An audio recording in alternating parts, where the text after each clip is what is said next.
And we're live. Hi. Hi.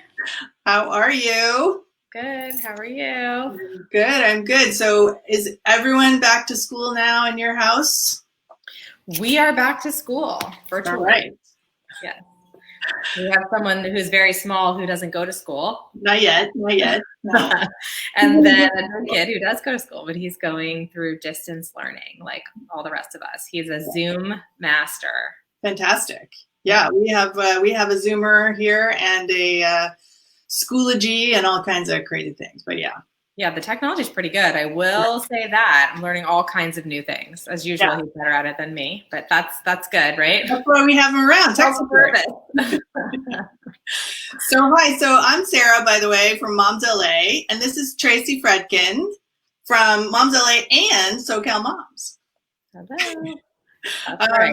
And we want to welcome everyone who's watching live, but also everyone who's watching the replay, because this will live on the Facebook pages, so you can watch it anytime. And we are so excited to talk about how we're surviving back to school, because it's going to take some effort this year. Yeah.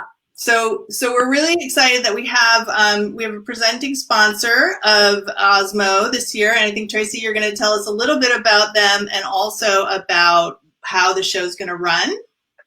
Yep. Okay.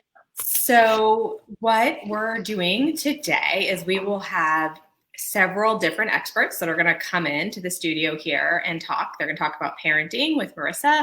We're going to talk about education with Stratford, and then we're going to talk about organization and how hopefully that will calm you during this difficult time with the Go-To Girls. And then in between each segment, and when we're doing each segment, first of all, they're going to tell you some tips, but you'll also have the opportunity to interact with them. So if you're watching this on the Facebook page, which you should be, you're able to comment and we can help facilitate Q&A, answer some questions, take questions from you guys, but they're going to be giving sort of an overview and their tips to help you.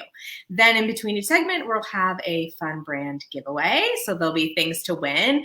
And then at the end, we'll have a wrap up. And if you have signed up, you should have signed up with the Eventbrite link, because we'll be contacting you about getting gift bags, because we do have gift bags for this event. Even though it's virtual, we still want to be able to gift you guys some fun samples and swag for back to school. So that's how it's working. And if you're on the event page, we're dropping in the links for the live there, but you can at any time just go over to the Facebook pages for SoCal Moms and Moms LA and find the live going there. And like Sarah said, we'll repost the video as well if you have to drop off at any point in time. Yeah. So, yeah. All right. Yeah, I'm seeing people dropping in their hellos, and we're saying hello. Thanks for joining us. We are also, we're giving away prizes, so we're excited about that. And we're gonna hear from people. I'm gonna read their bios, because these are such impressive women that I couldn't remember their bios to save my life. So I wrote them all down, so it's gonna be great. So that'll be cool. And did we mention you need to RSVP to be eligible to win? So we want you to make sure you jump over there to the Facebook event and RSVP there so that you could win. So yeah, all right. Yep. Osmo, we're making sure that the link is in the Eventbrite page, right, or is in the event page if you're looking for it. Because I just want to make sure that everyone has it as we get going. Yeah.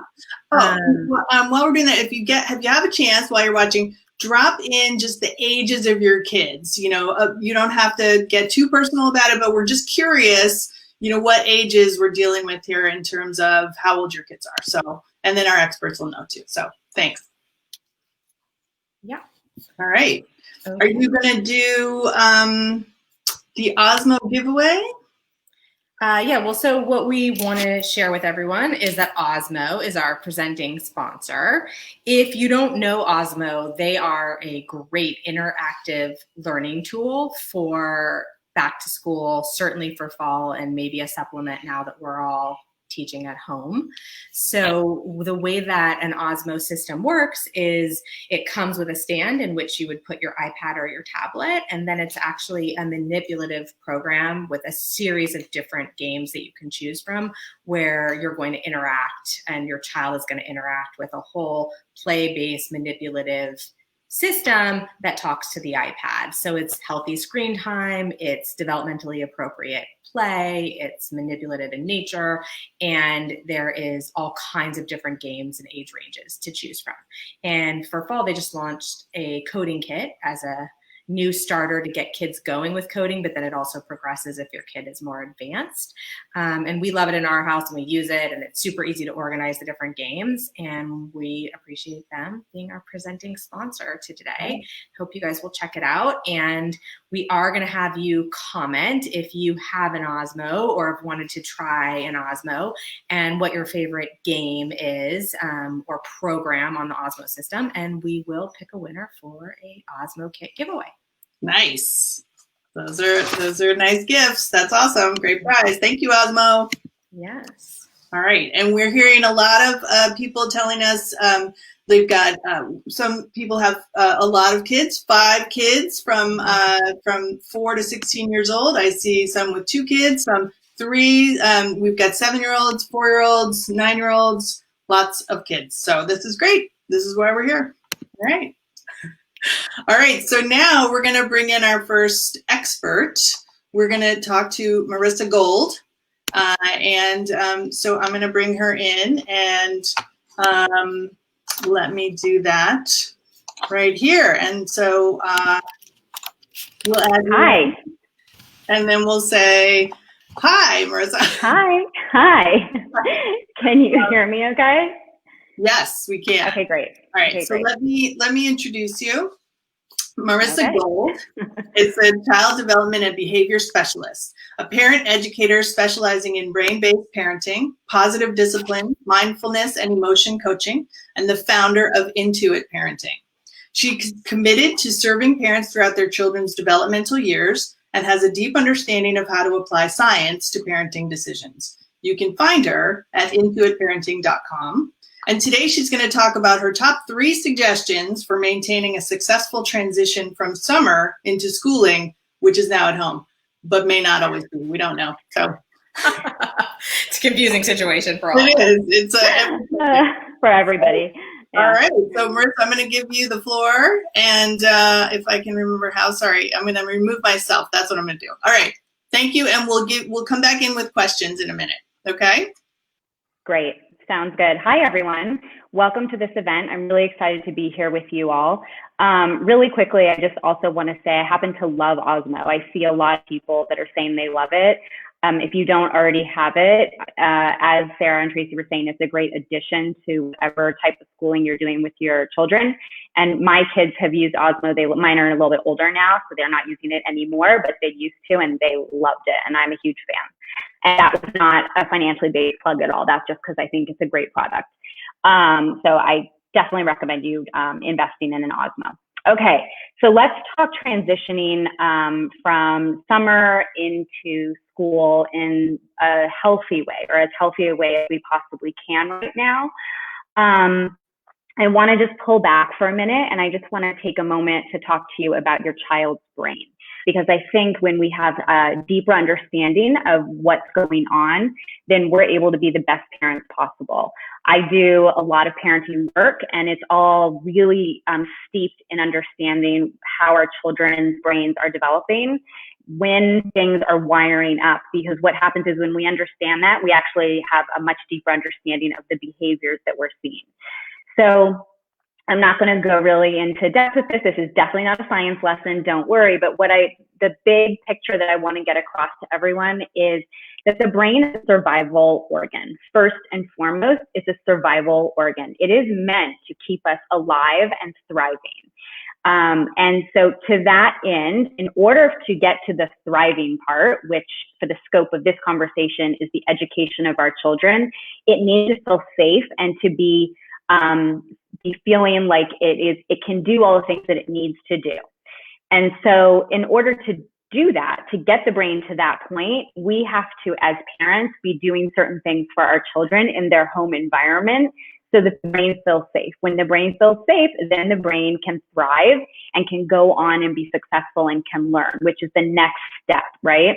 So the 3 suggestions that I'm going to give you are really all about, they tie into different parts of the brain and how the brain wires up. And as I said, I'm not going to get into science, but what I can tell you is all 3 of these things, they have a very specific correlation to different parts of the brain and what the brain needs in order to feel safe. And so if you can accommodate your child in these ways, the brain feels safe. When the brain feels safe, then the brain can thrive. As far as thriving, that's what we're talking about by children who are giving you the kinds of behaviors that you want to see, that aren't quite as challenging, that will sit down and are more intrinsically motivated, that want to actually learn, that want to engage with their teachers, and hopefully also that want to be social. Oh, I just lost my earpiece. I apologize. It just fell out. Okay, sorry about that. I'm so sorry. So number 1 is that I want you to think about the space that you set up for your children who are actually in school. Now, obviously, for those of you who have younger children under, 2.5, 3 years old, they're not actually learning. And actually what we know is that children before the age of 7 years old don't need traditional schooling, because most of what they're learning can be learned through social interactions at home and through the interactions that they're having with parents and friends, and just the normal everyday occurrences in life. So prior to about 2nd grade, if your children are learning non-traditional places right now, if they're not in school or they're at home, you don't need to be concerned. That's okay. I talk to a lot of parents who are really stressed right now about the way that their young children are learning, and maybe they're missing out on social interactions. It's okay. They're not. They're going to be fine, and they're going to get to the end of this pandemic and really be okay, and in many cases better off. So the first thing that I want you to think about for your children who are in school virtually is, where are they sitting? Are they in a space that's truly their own? Is it a space that's designed for them to work? If you as an adult think about what you need when you are trying to get your work done and you are trying to concentrate, you need quiet, you need an area that actually has all of the different components that will be successful. You want to set your children up for success. So do they have pencils? Do they have pens? Do they have paper? Do they have the stapler that they might need? Do they have a ruler? All these different things, and a space that's dedicated for them, and a space that is completely separate from where they're going to play, eat, sleep, and anything else that might happen in the home. That needs to be separate from where they're going to be. So I know that there are a lot of parents that are saying to me, well, my child's just doing work at the kitchen table. Well, that might be okay if you can create a space at the kitchen table that's going to be constant. But your child needs to know that they have a space that's theirs. So whether it's just a desk, or maybe you've actually been able to convert an office, or even just an area on the dining room table, that's okay. Wherever it is, it needs to be their space, and it needs to be set up for success for them. And that's going to look different depending on the child. There are some kids that need something to fidget with. Well, then they should have that at their space. There are some children that are going to need a desk where they can stand. That's okay. They need to be able to stand in their space, right? So it's really important that you figure out as the parent, what does your child need to be the best learner possible? And can you give that to them? And I'm not talking about going out and spending hundreds and hundreds of dollars and putting together an office for them. I'm talking about giving them a space somewhere that is their space, okay? Number 2, I want you to think about, for your family, what are the expectations that you have for this year? I want you to set up those expectations so that you can set your family up for success. And in order to do that, you have to be thoughtful and intentional about it, right? And what that means is that you actually sit down with your partner, and then you have a family meeting, and you say, here's what we expect from you. And by the way, for parents who have young kids and are saying or thinking to themselves, oh, I can't do this, my child is too young. I started doing this with my own kids when they were as young as about 2 years old. And I teach parents that I work with to start sitting down for a family meeting with children as young as 18 months old. Because what that does is it sets the tone for where you're going in life and what your expectations are. And your children learn that there are certain things that have to be abided by in the home. So when you're thinking about your expectations, what are your family rules around things like technology and hygiene and playtime and sports, indoor playtime versus outdoor playtime? What do your meals and your snack times look like? I want you to set up expectations for your children. I want them to go into a school day and know that they're going to have 2 snacks and then they're going to have lunch. If they know this from the outset, you're not going to have a child that's asking you for food every 10 minutes. And I know from a lot of the work I'm doing right now that there are a lot of parents that are feeling like they're feeding their children constantly. As all of you parents probably know, as soon as your child is bored or frustrated, sad, angry, any of those emotions, oftentimes they resort to needing to be fed or wanting to go outside. And what we have to do is really create that the idea that they're going to get their needs met when they need to be met and not extra, because extra is when they should be in school or doing their school work, right? So setting your expectations, thinking about the things that I mentioned, like technology and hygiene and playtime and screen time and all of those things, thinking about those things, and then having an intentional, mindful meeting with your family about what is and is not okay for a successful learning environment. The third thing that I think is probably the most important thing that we can talk about today is to have a real routine in your home, okay? So when I say this, sometimes parents get a little bit, they kind of put up a wall with the word routine, because what happens is I have parents who say to me, well, I can't say, especially now, that this is going to happen at this time and then this time and then this time, because things are happening. You know, I might have a conference call come up, or my other child needs to be fed, or there are just things that happen. So I'm not saying a routine doesn't mean that you're doing something at the same time every day. This is what I mean when I say routine. Routine is about creating what I call a plan of the day and talking to your children about the plan of the day. The reason for this, and this goes back to what I was talking about at the beginning with the brain, is that when your child has an idea of what to expect, what's coming down the pipeline at them, they feel like they are in control of their universe. And when they feel like they're in control, or what I really want to say is when the brain feels like it's in control, it feels safe and it can then learn. So this is probably the most important thing that you can do with your children, is to create a plan of the day.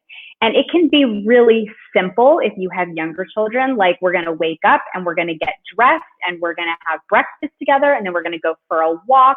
And after the walk, you're going to have some time where maybe they're doing circle time with teachers, or maybe there are online lessons, and then there's outdoor time. It can be, you can group it into buckets of activities. And then what you do throughout the day is you say, well, what's next in our plan for the day? And your children become the master of their universe. They become the master of, and they understand what's coming down the pipeline at them, and they feel better for that. And then as a result, as I said before, this goes, because it goes back to the brain, when it is surviving, it can then thrive, and children will want to learn.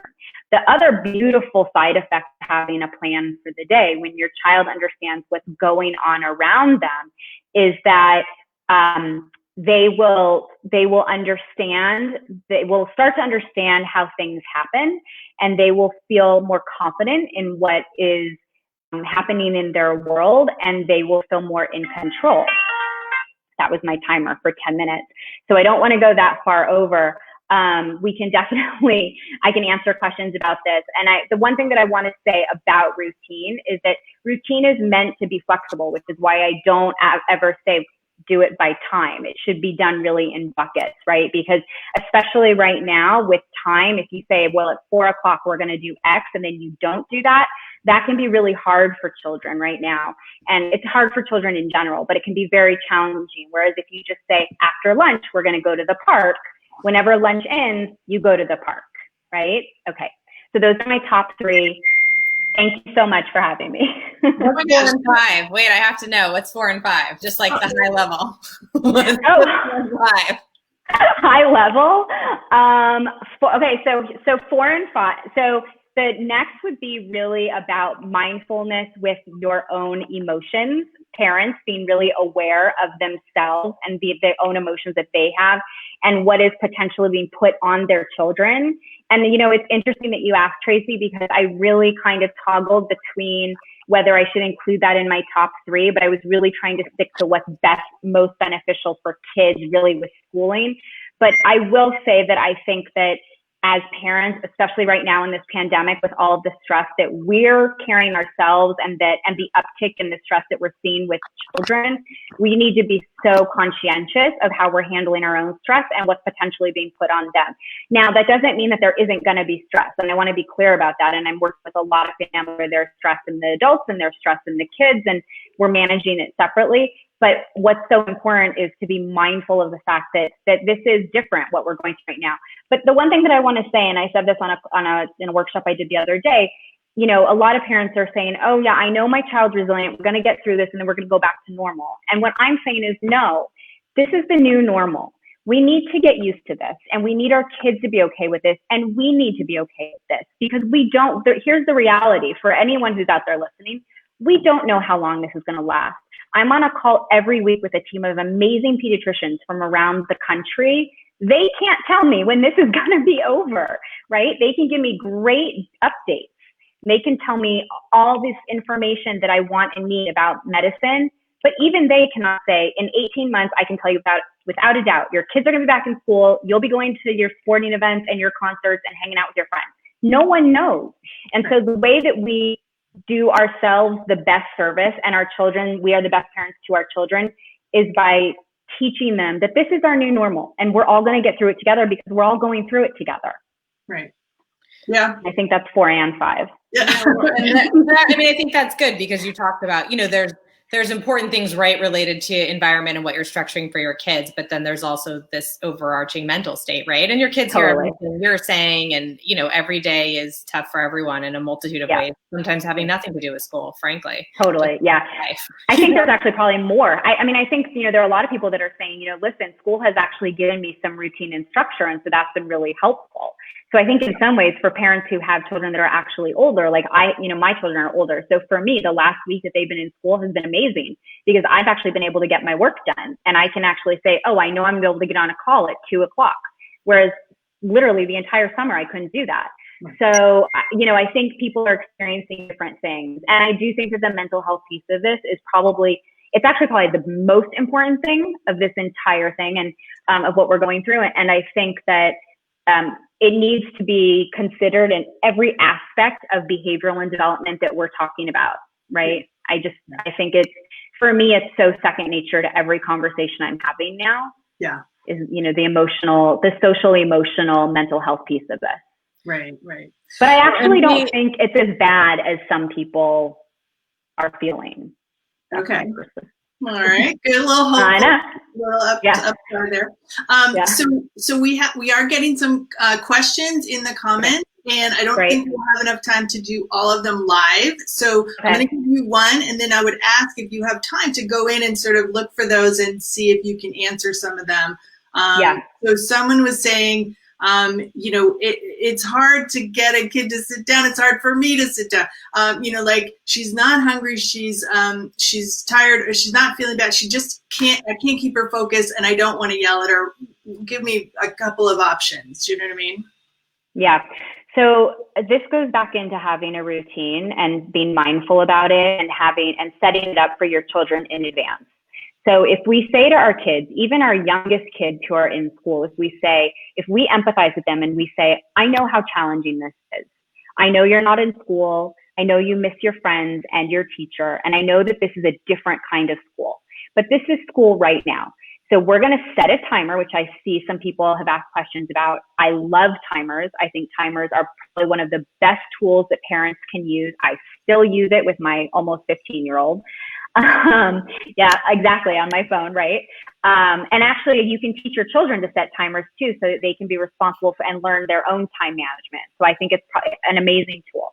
But if you see your child, you know, we're going to sit down, you're going to have 15 minutes or 10 minutes. Depending on the age of the child, we do need to be mindful of what the maximum amount of time that they can be sitting and looking at a screen for. And that's going to change based on the age of your child.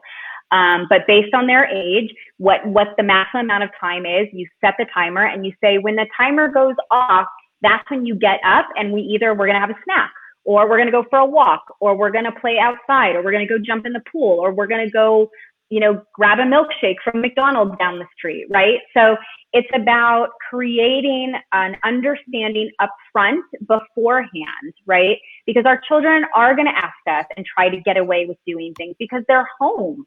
Home is where they play. Home is where they sleep. Home is where mommy and daddy are. Home is not school.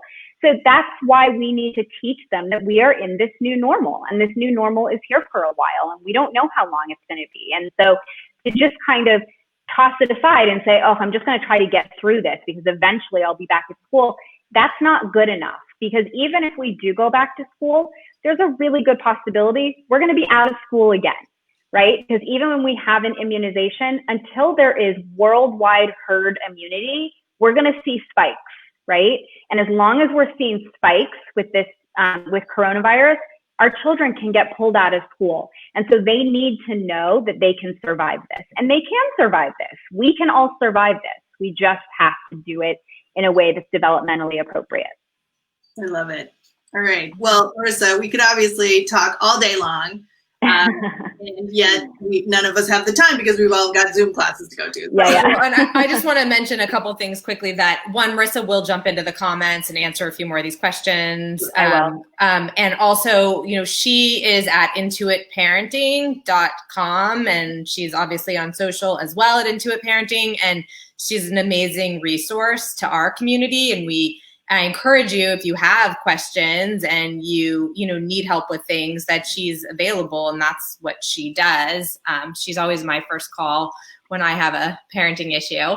And so, I think people like Marissa right now are really important to all of us getting professional guidance. And you can see in a short period of time, there's already been lots of different sort of moments of wisdom that help us just feel calmer and better about things and have tools and suggestions. So I would also suggest, that's another way to continue the conversation with her. So thank you. It's all about having the tools. Yeah, but having the tools right now it certainly is very helpful. It makes you feel a lot calmer. So thank you. Thanks, Tracy. Thanks, Sarah. Thank you. All right. Whoops. Let's do this, and we'll say, okay, so we're going to do a transition right now, and we're going to transition to another prize. So Tracy, you have, I believe, something from Weelicious, our faves. Well, yes, One Potato. So for those of you that know Catherine McCord of Weelicious, she is like the amazing lady who tells you all about lunches and snacks and meals, and she has a smoothie book out, and she's a great resource for healthy eating with your kids. So she has a product called One Potato, and One Potato makes organic pre-prepped ingredients for family-friendly recipes that are delivered to your door. So it's basically a family-friendly meal service that comes based on the size of your family and is a meal that you can prep in a short amount of time and sit down as a family and eat, and you determine how often you want to do it. And they also have cookie dough now that comes in your boxes, and you can add on these smoothies, which are great as well. So it's a great thing for fall, just to prep and eat and not have to stress.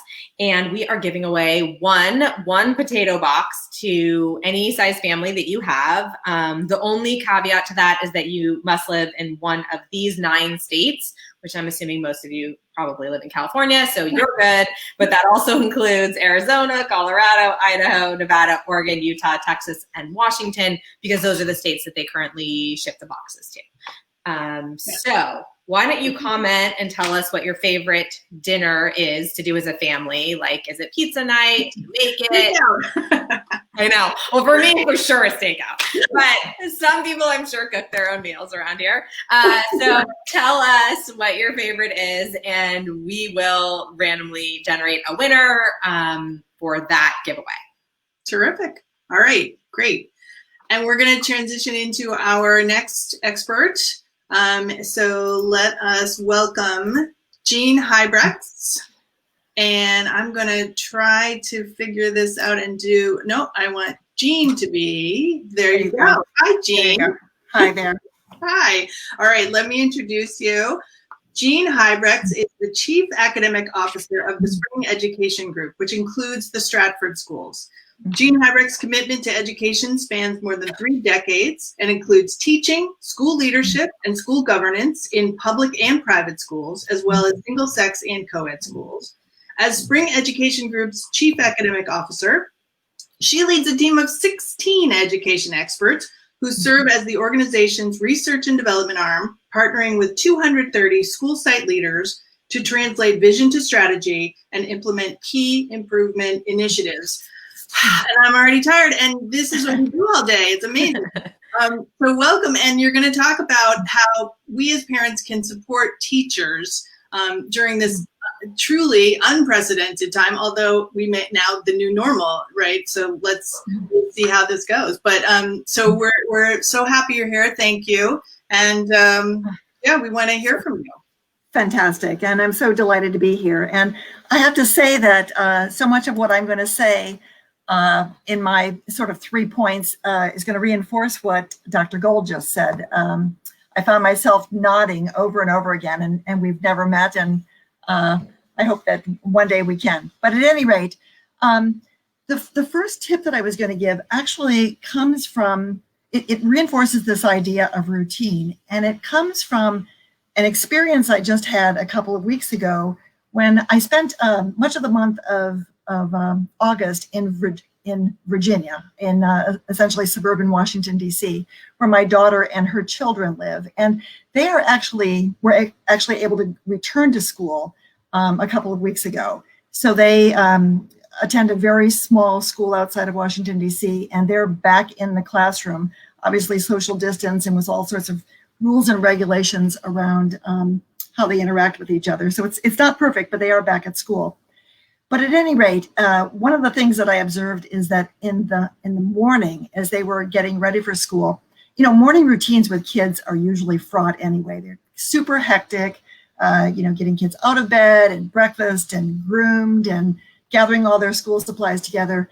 Once you return to school, there are going to be additional pieces that you need to tack onto that, because kids are going to need to, pack hand sanitizer, have 2 fresh masks to bring to school every day, fill their own water bottles, because typically in the schools there, they turn off the water taps essentially, because kids have to have all their own supplies. They have to bring all their supplies with them to school. And so, again, even when we return to school, there's going to be, sort of a new and different routine. So that led me to think about this morning routine. So it was, the first days back to school were super busy. My daughter had to take each of the children's temperatures each morning and then record that on a Google form and send that to school. Obviously, there's an abundance of caution for good reason. But again, this was just part of the morning routine. And, one of the suggestions that I made to my daughter, and I would to, any parent trying to kind of navigate this, is that it's really a great idea to have a morning routine that really begins the evening before. So I was a parent before I was a teacher, and I never realized until I taught just how much you might be able to expect from children. Teachers know that kindergartners can prepare their own lunches and fill their own water bottles and do all sorts of things that oftentimes parents don't even expect of their kids. And so getting a lot of that work done the night before. I say my first kind of rule for survival in this new normal is to minimize the morning drama. There will be lots to do in the morning, so anything that you can do in the evening would be well advised.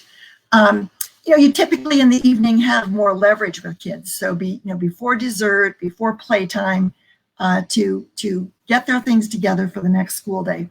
And then I also suggested to her that she creates sort of a staging area in the house for everything that needs to go to school the next day. And this is more than minimizing morning drama. This is kind of a great lifelong habit.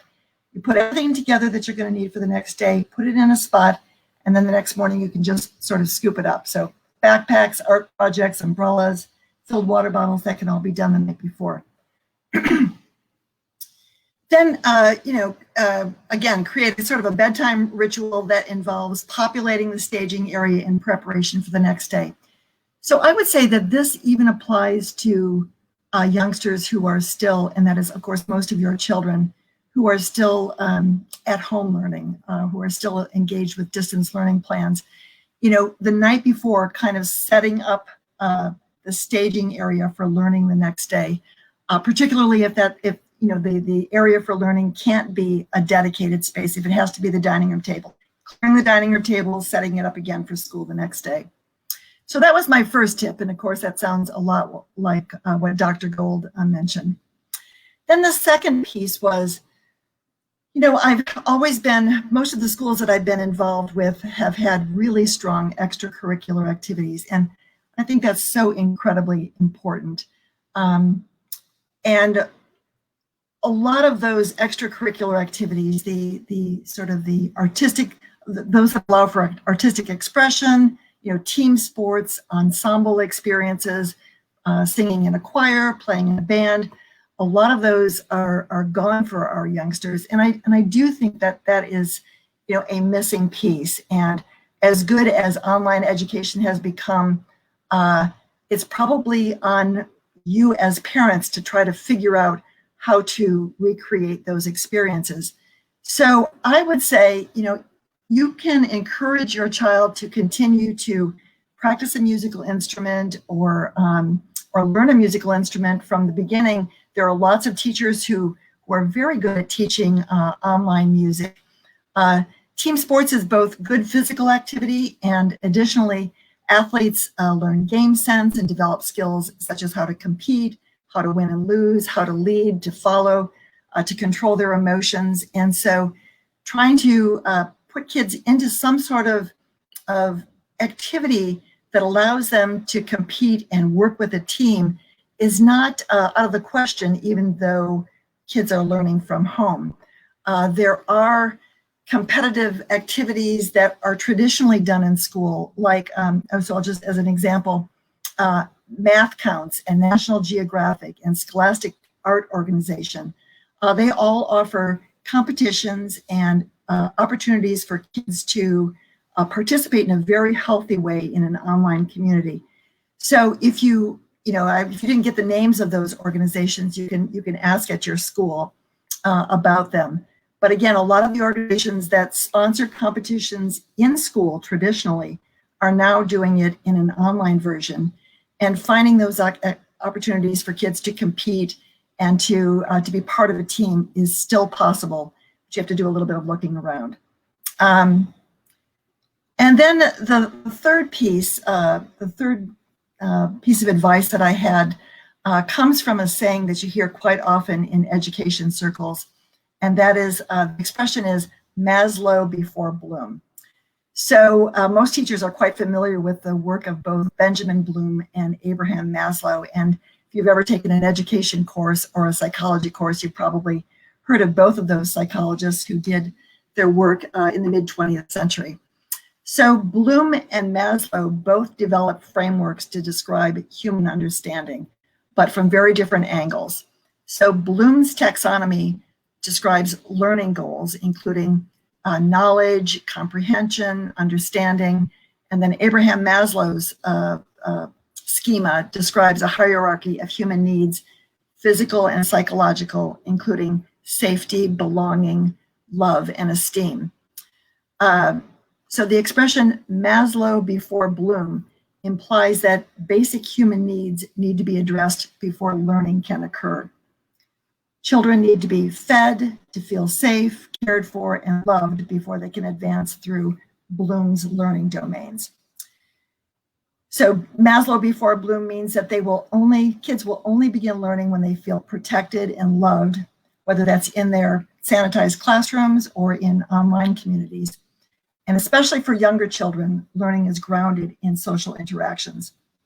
So as we embark upon this school year, Maslow before Bloom should be every teacher and parent's mantra. We have to remember that when kids left their schools in March, they already knew their teachers, they already had relationships with their classmates, they already felt pretty secure in that place. And so moving to online learning was difficult, but at least at least there was that feeling of safety and security and knowing and loving, and that is not going to be here in the first days of online learning. And so teachers are already, good teachers everywhere are aware of the fact that they need to spend a great deal of time getting to know their kids before they really can engage in serious learning. So for you as parents, what I would suggest is that early on, you get to know your child's teacher, and reach out and ask if you can spend a little time with her or him or them, because in some cases, your child will have many teachers, and spend a little time talking about what your child's situation is like at home. You've now become somewhat of an expert on learning because you've spent time with your child watching him or her learn for 3 or 4 months. And so now you have some insight to offer your teacher that you probably didn't even have before. And so spending some time introducing yourself, possibly sharing your family stories and values, your living situation, your child's feelings around return to school. Will you be working from home this year? Or will there be someone else in the house during the day? It's really important for teachers to know that. Then, given that, again, you were almost certainly your young child's second teacher last spring, you actually have some insight into how he or she best learns. So pass along to your teacher, what excited your child? What was motivating or challenging? Ask your child's teacher how you can help reinforce social and emotional learning goals that he or she is promoting in the classroom, help with the learning. So that kind of context is going to really help your teacher connect with your child and individualize instruction, which is what they're all aiming for in this online world. Great. Yeah. So this, this kind of, qualitative background information that you give to teachers is going to be as important as anything else that they learn from their students, when they give them tests or observe them themselves in their classes. That's great. Oh, you're welcome. You're right. I do feel like you and Marissa, like you've come from the same place. You're speaking. It's sort of two sides of the same coin. I loved it. It was really helpful. Great. Yeah, Tracy, I know was seeing some questions in the chat. Yeah. Yeah, so there were a few questions that people started asking. I think mainly they're asking a little bit about the staging that you talked about. So they're asking if the kids are old enough, should they be doing that? And they're also asking, even if they're not going to physical school, how much of this should be doing the night before? They're just sort of asking for, I think, more details around that concept. Oh, sure. So, all you as a parent have to do is identify the space and kind of reinforce the habit, right? I would say as start kids, again, I never knew until I was a teacher how much kids could do at a very young age. We just, we never ask our 5-year-olds to go make their own lunch. And you know what? They're actually capable of that. So again, just you set up the space, you reinforce the routine, but they can put everything in the staging area. And it can literally be, a chair in the living room where, all their stuff goes so that they could pick it up the next day as they walk out the door. Right. That's great. Yeah, no, I think it's super helpful. As like Sarah said, I think, very much with what Marissa said, right? I mean, there's so many points around structure and responsibilities. And I thought something you said, which definitely resonated with me as well, is like getting to know your kid better through this process and having more insight into their learning, which like, frankly, I realized that I didn't really have a good sense of like what the day looked like or what he was learning or how he was learning. And so it is an opportunity to really understand that better. I think you're now an expert. Yeah. I don't know about that. I'm not sure what to do with the information, but you're even getting more information, I think, and a different view of it than you ever would have before. So. Yeah. Well, this is great. Thank you so much, Jeanne. Oh, my pleasure. All right. Well, we are going to take a transition now and move on to our next giveaway. So thank you, Jeanne. Really appreciate you being here. A pleasure. Bye. And I'm going to mention one more thing too. Sure. From Stratford schools, and Stratford schools have multiple campuses locally, if you don't know, and they host a lot of expert parenting sessions and different talks. I don't know if they're doing that now, live or virtually, but that is something they do. Marissa, for example, has talked there before. So they're another resource in the community, both in terms of their schools, but also different experts that they have on hand and that they bring in and that host things for parents. They're always free. And so they're another good resource just to be aware of if you didn't know them already. So just quickly before we transition. It's time for a giveaway. I'm the giveaway lady as always. So we are doing a giveaway from Mabel's Labels. If you don't know, Mabel's Labels is personalized labels, and they are the best way to keep your little one's stuff from getting lost or mixed up.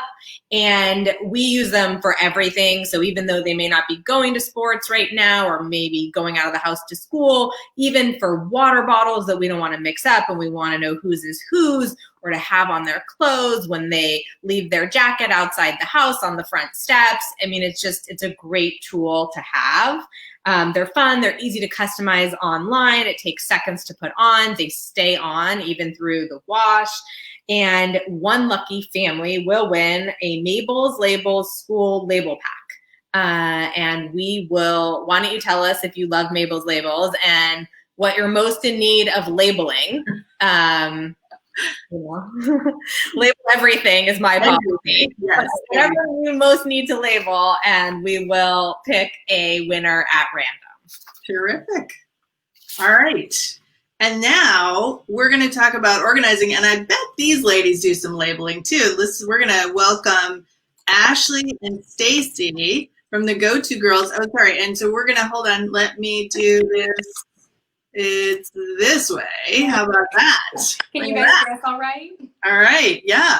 So let me introduce the Go-To Girls. The Go-To Girls LA is a personal organizing service that specializes in decluttering homes in the Los Angeles area. Created by partners in life and business, Ashlee and Stacey Hughes, their collective goal is to create functional and inspiring spaces. By coming up with a simple 3-step method anyone can follow, the Go-To Girls have vowed to share the benefits of organization with everyone, including kids. Most recently, these entrepreneurs have written a children's book about organizing and donating called Robbie's Toys, which you can find on Amazon.com. So Ashlee and Stacey, welcome. Thank you so much for having us, guys. It's awesome to be here. So we're going to let you sort of take over and sort of talk about, I assume you're going to give us some plan for having an organized life now that we're all home all the time. Absolutely. Right. And the ladies touched on everything so well about, routines and habits and speaking to those things. And now we're just going to show you with supplies and actual things about how to go about setting up those things.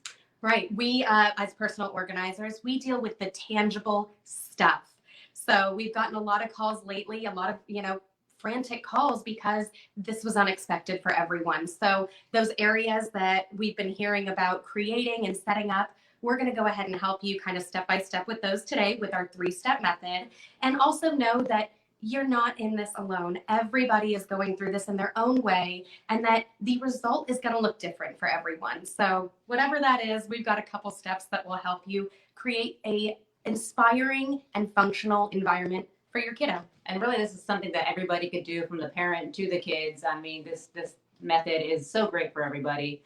We'll segue right into the first one is sorting. Sorting is a big thing. It's first getting to know everything that you have on hand, whether it be, like if we got like pencils or anything like that, or pens.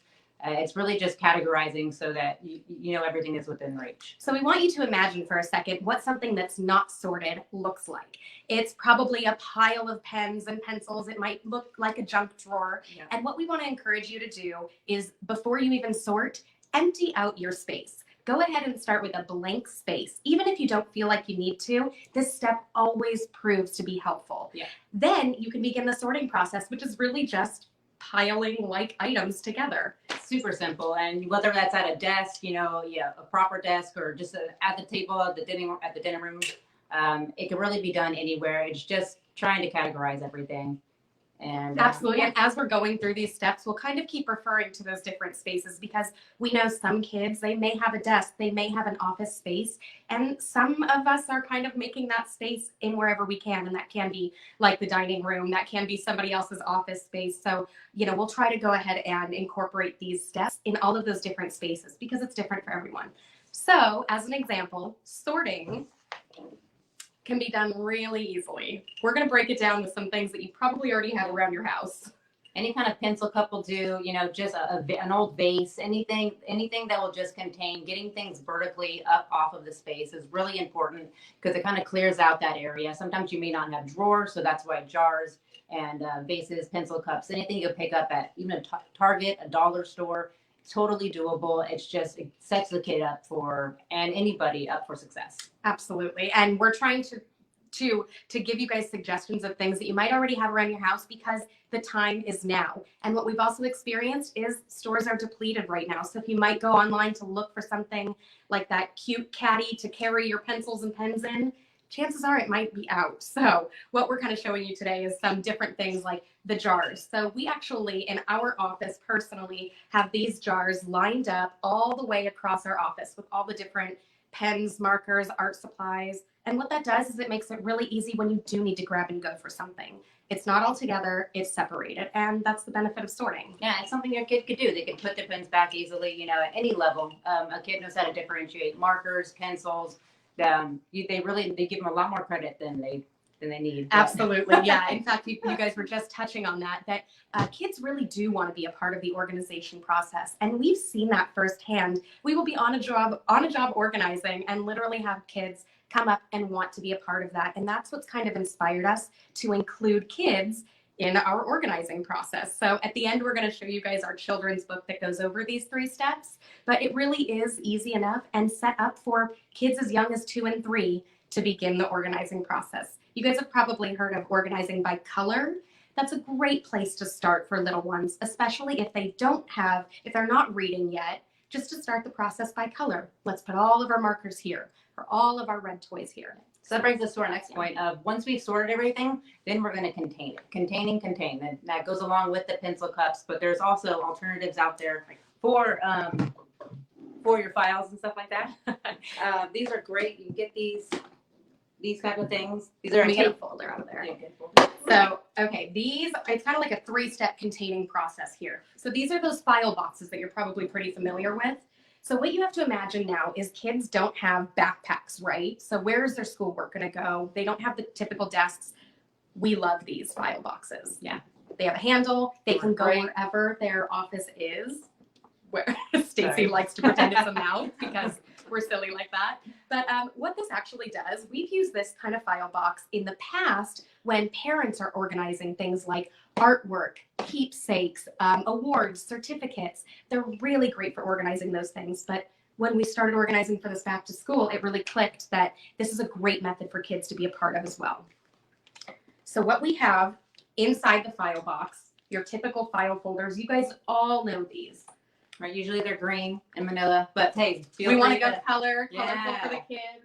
So this is another way of making it fun for kids. Have them be a part of this process. Take them to the store and have them choose what color their folders and their materials are going to be. It really does make it fun. Yeah, make it some stickers to really like doll it up, put their name on it, make those labels. That'd be such a great thing to do is to use something like this to make it personalized for the kids. Absolutely. In fact, like if you did something like that, having a child's name go across so that they felt like that was their school, their desk right there. Great for kids with multiple homes too. When there's like 2, 3 kids and they're all at different levels, naming them, getting it out there.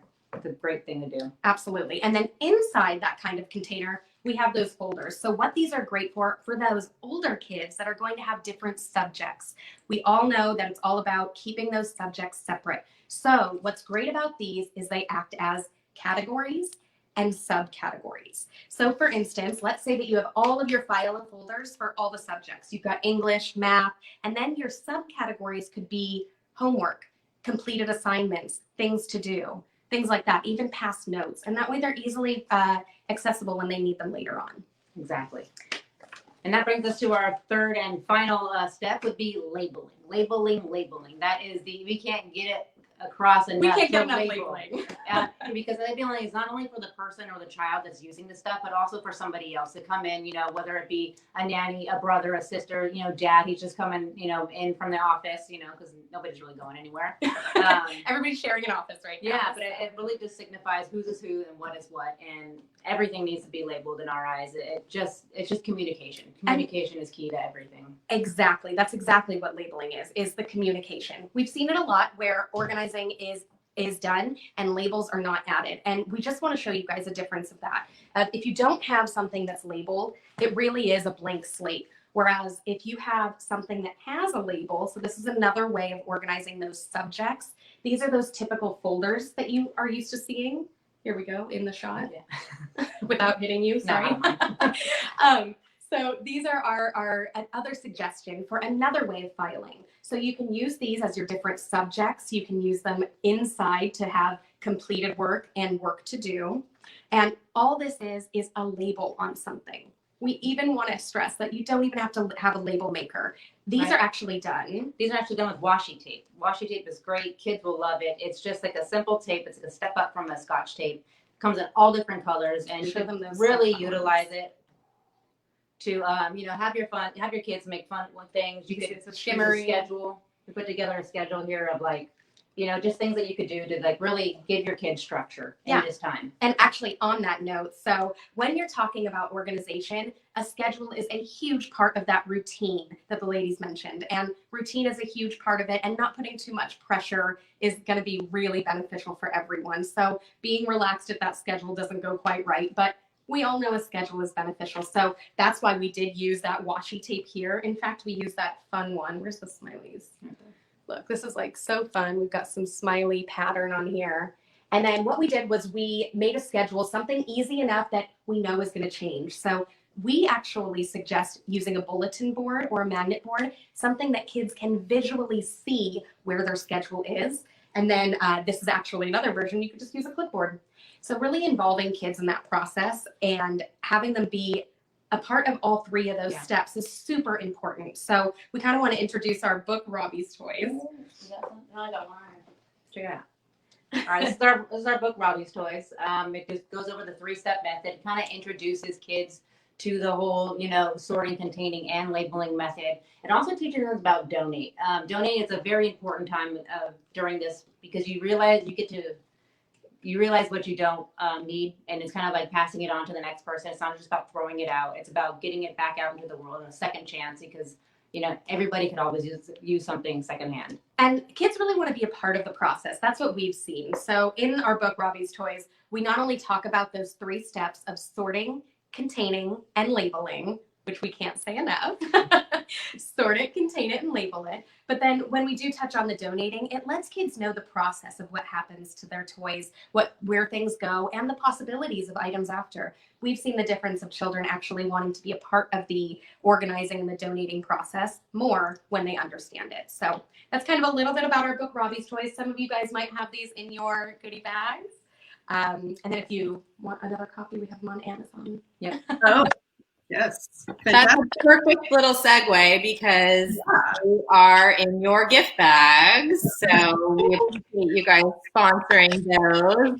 Along with everyone, you all are going to have some kombucha as well from Coe in your gift bags.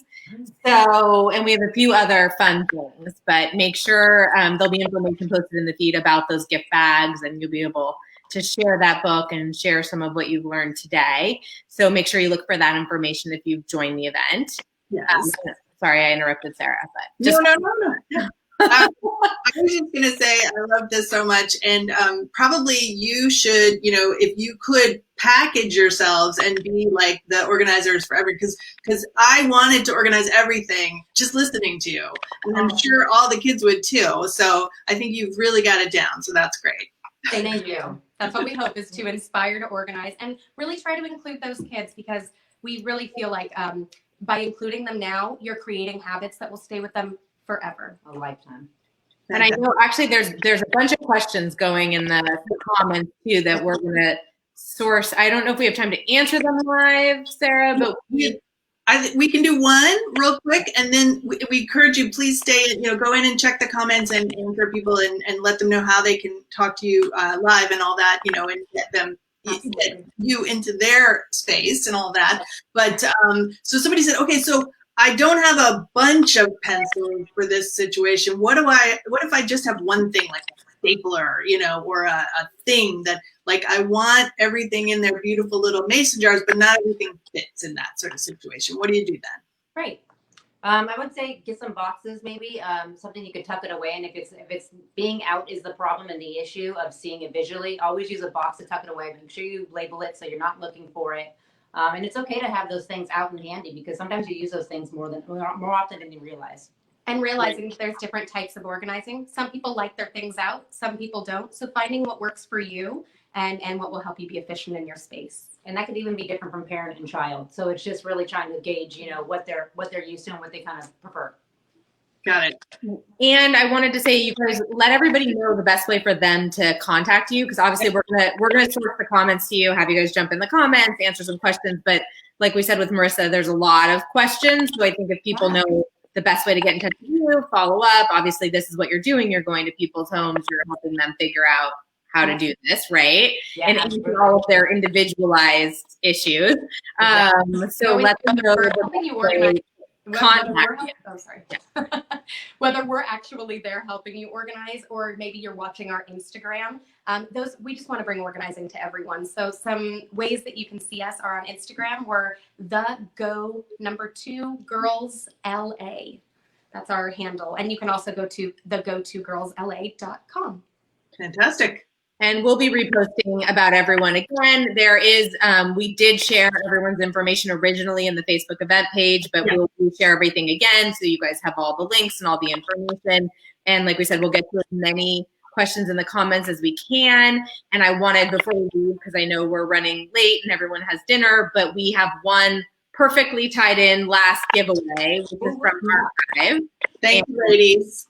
If you don't know, Archive solves the problem for parents of what to do with all this artwork that piles up, and how to save all of these projects and all of these things that you might have that you don't know what to do with, that you maybe have sitting in boxes, and that's cluttering your space.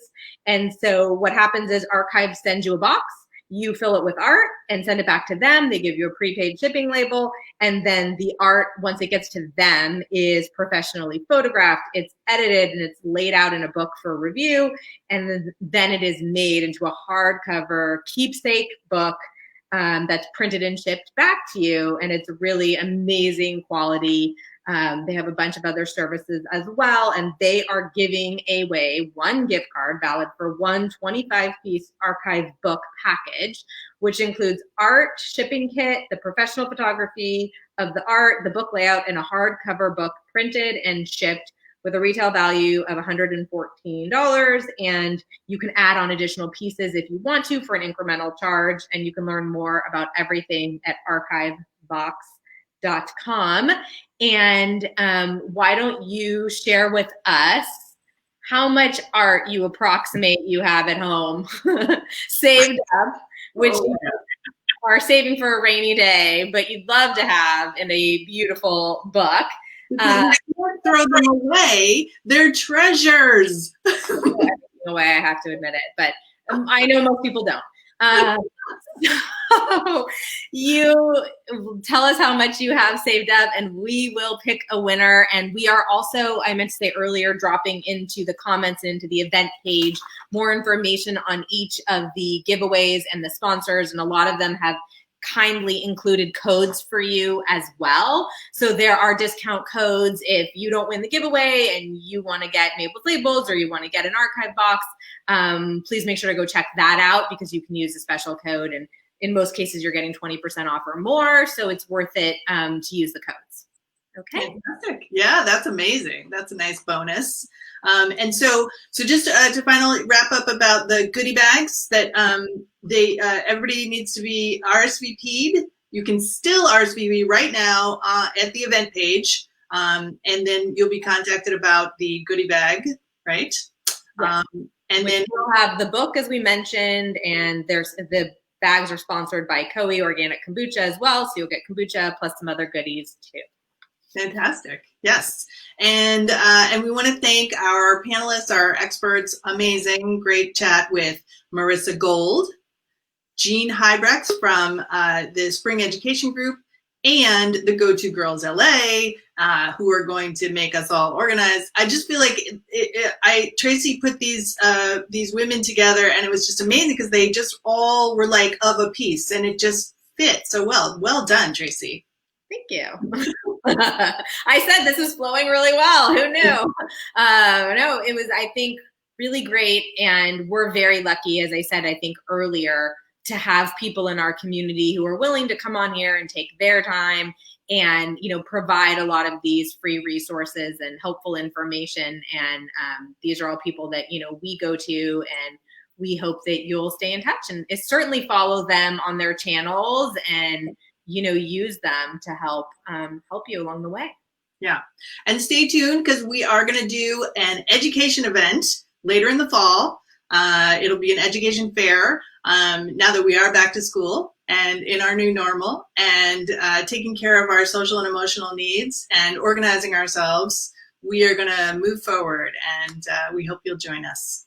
Yeah. And if you have comments, everyone, too, about the format, or we try and keep it short, but sometimes it's hard to cover everything we'd love to cover with you. So we'd love to hear your thoughts and suggestions and more of what you would see, because we will be doing a lot more of these type of virtual events coming up. Yeah. All right. Well, thanks, everyone. Have a great night, everybody. Bye.